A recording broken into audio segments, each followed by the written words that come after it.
Hello, welcome. I'm Jessica Verrill. I am the CEO of House of Indigo Publishing. I'm also an energetic alchemist, an intuitive channel, a coach. I wear many hats. I'm a homeschooling mom, wife, and I'm also a USA Today bestselling author, as well as a multiple time Amazon bestselling author. Today, I wanted to share a little bit about my submission, my contribution to this book, Evolving on Purpose. I had spoken in here about Evolving Through Consciousness was the title of my chapter. And I wanted to just get into a little bit more about what that actually means for me and what I mean when I'm saying using consciousness through different aspects of our life, right? So, consciousness to me, when I use this term, is really having an awareness of your actions, the way that you are impacted by others' actions, and the way those are all connected. As I share in here, that can be seen in many different aspects of our lives, right?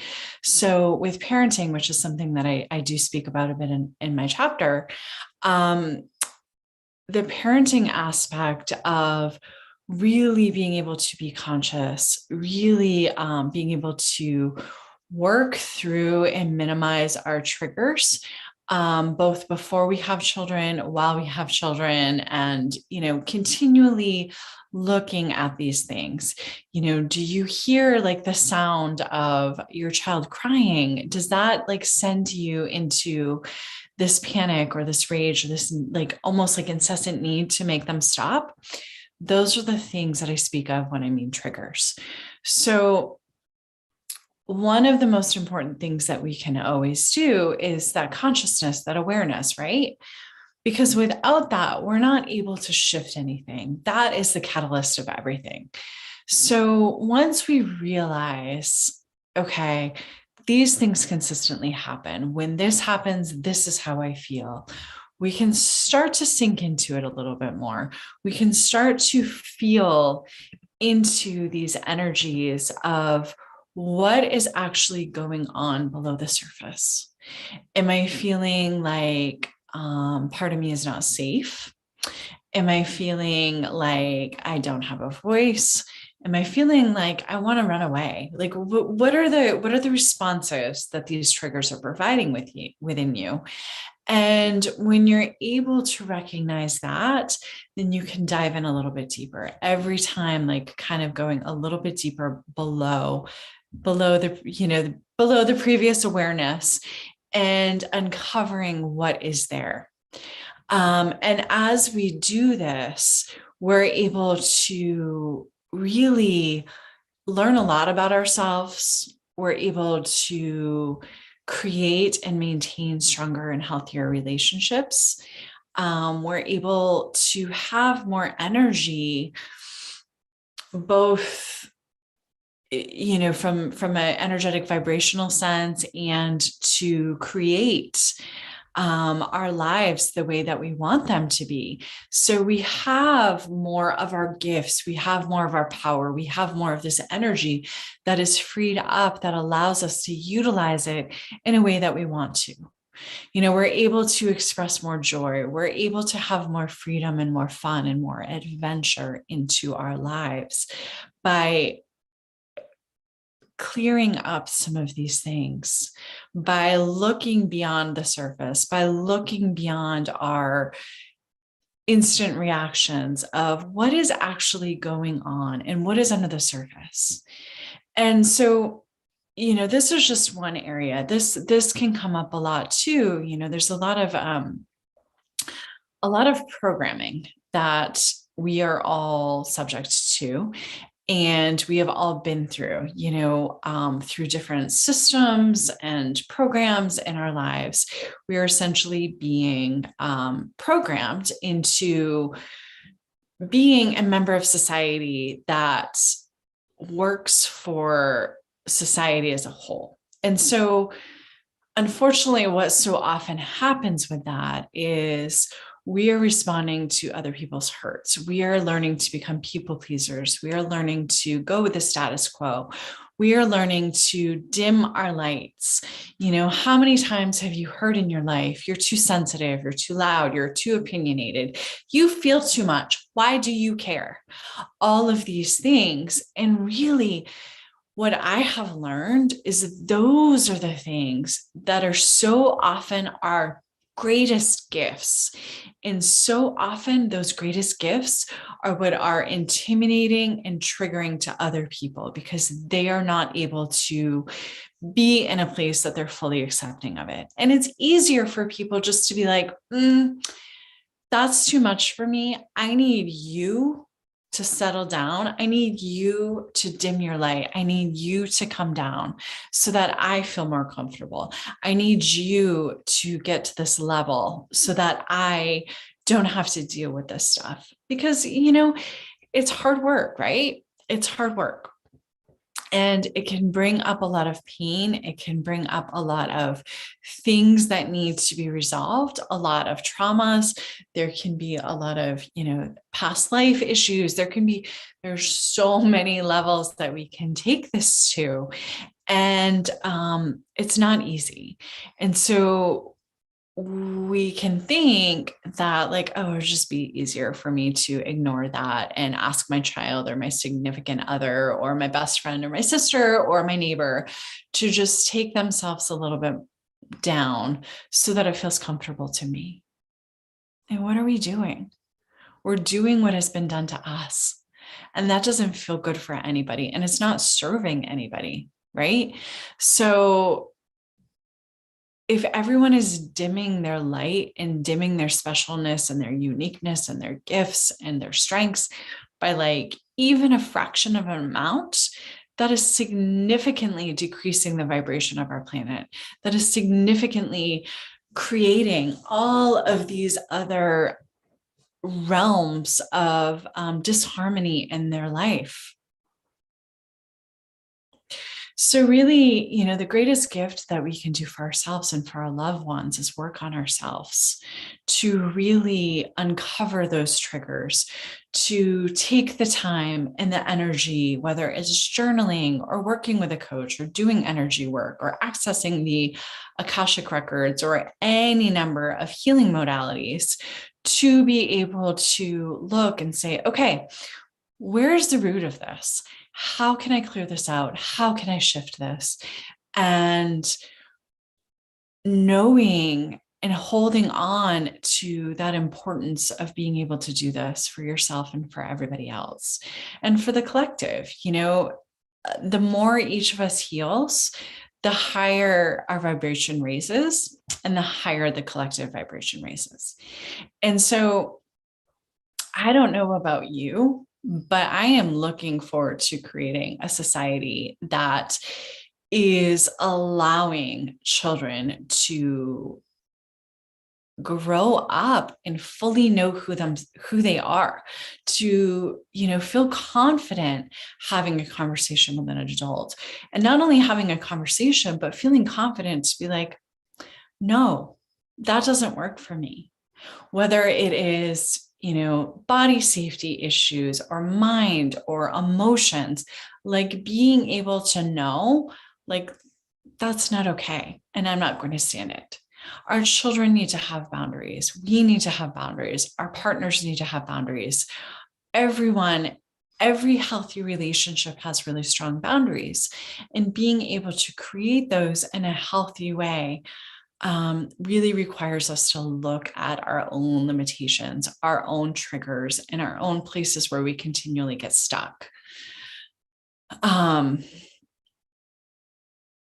And, you know, with the possibility of that, you know, creating this life and raising our children in a way that they know who they are, and they don't spend, you know, their 20s going from bar to bar and bed to bed, and there's no shame or guilt in this. And I'm not judging you at all, because we all have our ways of dealing through things and really finding ourselves. That's so much of what it is. We're looking to find our power. We are looking to find ourselves, our divinity, our connection, our gifts, our genius.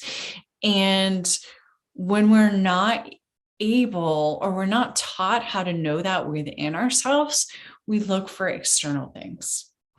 And really, we do have everything within us. We have the access to all of the guidance and all of our gifts and everything that we would ever need. And really, so often, for so many years, I was called so sensitive, too opinionated, too strong-willed, all of these things. And it made me dim my light. It made me quiet down. It made me bite my tongue. It made me shut down a part of myself. Until one day, after doing, I've been on this journey of self-healing for a really long time. I've been studying energetics and healing for about 20 years professionally, and had been doing a lot more before that. Even as a child, I would save some of my babysitting money, and I would buy books on herbs and healing and candle magic and things like that. And at 11, I loved doing that. I loved reading, and I loved being a part of all of this. And so once I realized, even through all of that, I still dimmed myself. In some ways, it felt like it was like I was spiritually evolving, or I was emotionally evolving, by allowing myself to quiet this part of me to serve others. And it took me a long time to realize that those were, just people-pleasing tendencies. And they were symptoms of something that I thought that I wasn't necessarily doing that much anymore. And once I was able to really look at that, and look at how I had quieted my voice, and how I had tried to bypass all of this anger that I had.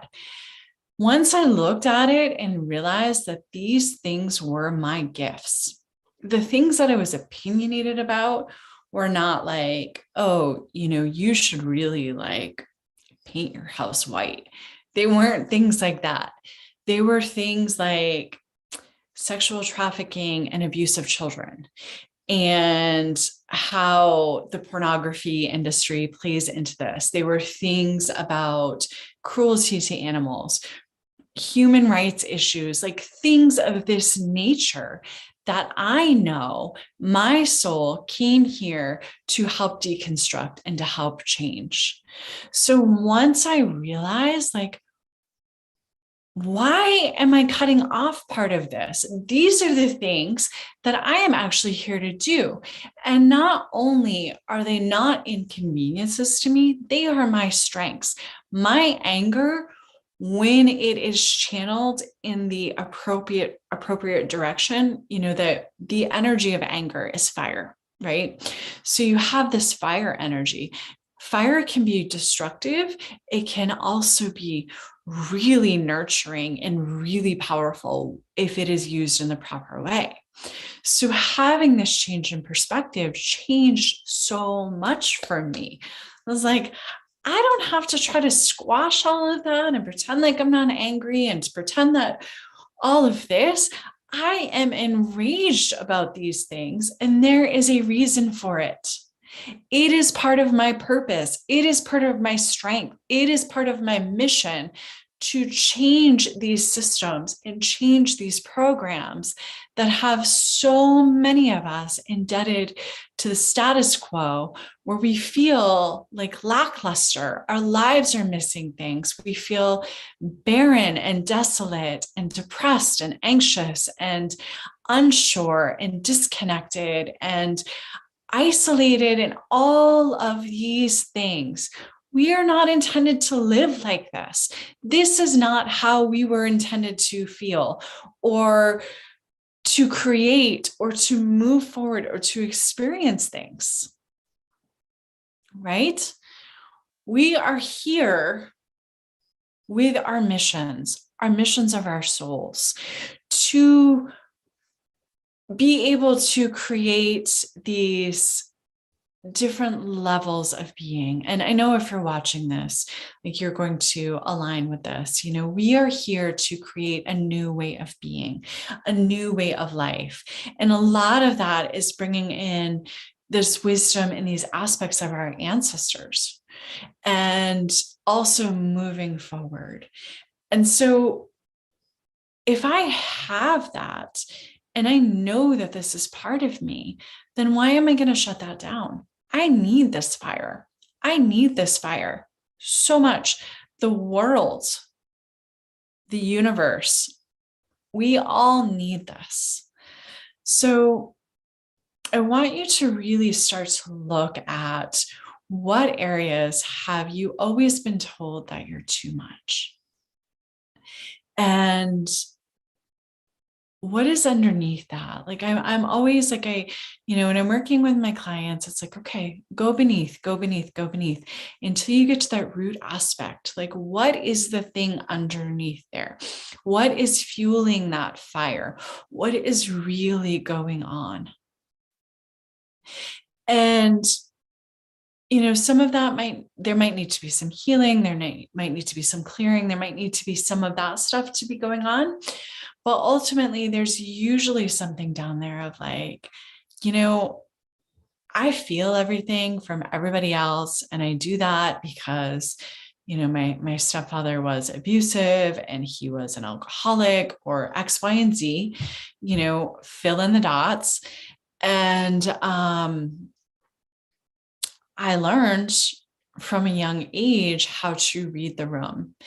And the thing that people who are sensitive to energies like this, they're not necessarily or typically picking up on the high vibrational energies. They're not picking up on like, oh my gosh, look at like Sally over there, or look at so-and-so, like, they are just so, like, their energy is so exuberant right now. They just feel so good.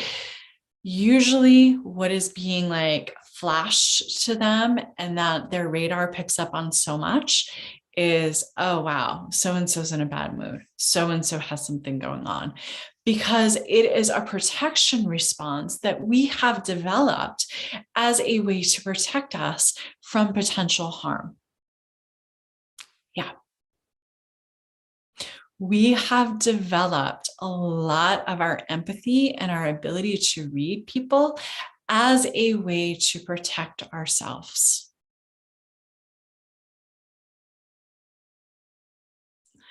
So once you start to untangle these things, you can really start to see what the energies are at play, what needs to be shifted, what needs to be moved through, and how that can be utilized for strength in your life. And, I know it's not always easy. I know it's not. But I promise you, like, as you start to move through these different areas and free up some of this energy, you add to your power, and it just becomes easier and easier and easier. And as you're doing this, you have more to create a life that really is going to serve you. You have more to be present and be conscious for your partners and your children. And, I don't know about you, but, nobody's perfect. This is a practice for all of us. And so, sometimes everybody snaps. And I don't know about you, but it is probably the worst feeling I could ever experience when I have had those moments of like losing my temper, even just a little bit, or having those moments where I've become frustrated and lost my patience with my child, I feel like the smallest, most worthless human being in the world, because I know I'm here and I'm her mother to help protect her and to help build her up and to help keep her spirit intact. While everything, or it may seem like everything, or so many other things in the world are trying to tear that down and trying to tell her how to act, how to talk, how to think, how to be, how to dress. They're telling her everything. Even as a young child, they are getting these messages inundated from everywhere. And I knew that I was the person who was here to help protect that from her. So when I have found myself in those positions of being triggered or losing my temper, I can identify like, okay, what's going on? All right, well, I really need to get X, Y, and Z done. Or I haven't had time to meditate this morning, or I haven't had time to exercise, or I didn't even have time to have lunch, or I didn't make the time, right? And so really looking at those things and making a commitment to do better each and every single day and each and every moment, because that's all we can do, right? In owning up to that, it's, as I said, I'm not perfect by any stretch of the imagination. And, I have these times and I have these moments, but what I do is I take responsibility for them and I own up for them and I apologize and I give my heart. I give, if we're speaking about her, I give her the space to express how that felt for her, what she needs for me moving forward, and how I can help with that. And that's all we can do, right? We're human beings having an experience here. So we do the best that we can and we move forward. I thank you for joining me. I hope that there were some inspirational nuggets in here for you.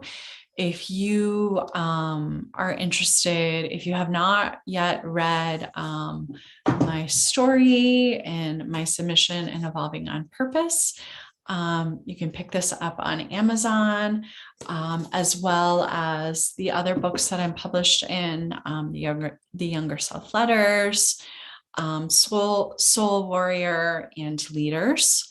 Those are all available on Amazon under my author profile. I have more books coming out as well. If you are interested in connecting and diving a little bit deeper, I do take on a select few. I don't do a lot of one-on-one clients. And how I really guide you and support you in connecting back into yourself and helping you clear out those things that are coming up along the way. We have that. I am also, as I mentioned, the CEO of House of Indigo Publishing. So if you're looking for an oracle deck or any spiritual type book, I would love to connect with you about that as well. You can find me at Jess Verrill, V as in Victor, ERRILL.com or house-indigo.com. I thank you so much for joining me. I honor you. I respect you. I see you. And thank you for your contribution in our forward movement of this planet. Have a great